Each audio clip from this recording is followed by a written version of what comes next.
आज मैंने zero hour में एक महत्वपूर्ण मुद्दा उठाया है जो देश के तमाम मोबाइल फोन यूजर्स से जुड़ा हुआ है, आप सबसे भी जुड़ा हुआ है।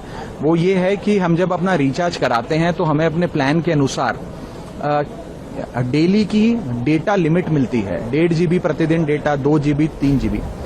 लेकिन रात 12 जैसे ही बजते हैं, मिडनाइट होती है, दिन समाप्त होता है, तो जितना बचा हुआ डेटा है, अनयूज डेटा, वो एक्सपायर हो जाता है। उसे अगले दिन के लिए कैरी फॉरवर्ड या रोल ओवर नहीं किया जाता।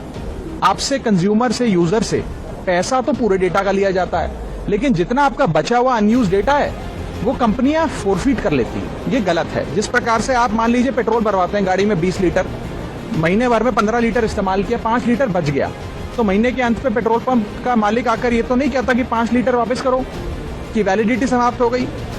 भाई आपने पूरा पैसा दिया 20 लीटर का, तो पूरा 20 लीटर आप इस्तेमाल करेंगे। ठीक उसी तरह डेटा रोल ओवर भी अलाउड होना चाहिए। यदि मैं एक दिन में अपनी डेली की डेटा लिमिट को यूज नहीं कर पाया हूं, यूटिलाइज नहीं कर पाया हूं, वो अगले दिन का जो मेरा डेटा लिमिट है उसमें जुड़ जाना चाहिए। और डेटा रोल ओवर भारत में अलाउड होना चाहिए। दुनिया के कई देशों में, United states of America, Europe के कई देशों में, ऑस्ट्रेलिया, नेदरलैंड, तमाम देशों में ये डेटा रोल ओवर और डेटा कैरी फॉरवर्ड की फैसिलिटी दी जाती है। और मेरी दूसरी मांग ये है कि डेटा ट्रांसफर, जैसे हम एक दूसरे को पैसा ट्रांसफर कर सकते हैं अपने मोबाइल फोन से दूसरे मोबाइल फोन में, उसी तरीके से डेटा ट्रांसफर भी अलाउ होना चाहिए। मान लीजिए आज किसी परिवार में बूढ़े माँ बाप स्मार्टफोन कम इस्तेमाल करते हैं, कम डेटा कंज्यूम करते हैं, लेकिन उनको बच्चों की पढ़ाई करनी है, उन्हें ज्यादा डेटा चाहिए, तो माँ बाप अपने डेली की डेटा लिमिट से बच्चों को डेटा ट्रांसफर कर सके। इस प्रकार की फ्री डेटा ट्रांसफर की भी एक योजना बननी चाहिए। ये महत्वपूर्ण मुद्दे आज मैंने सदन में उठाए हैं।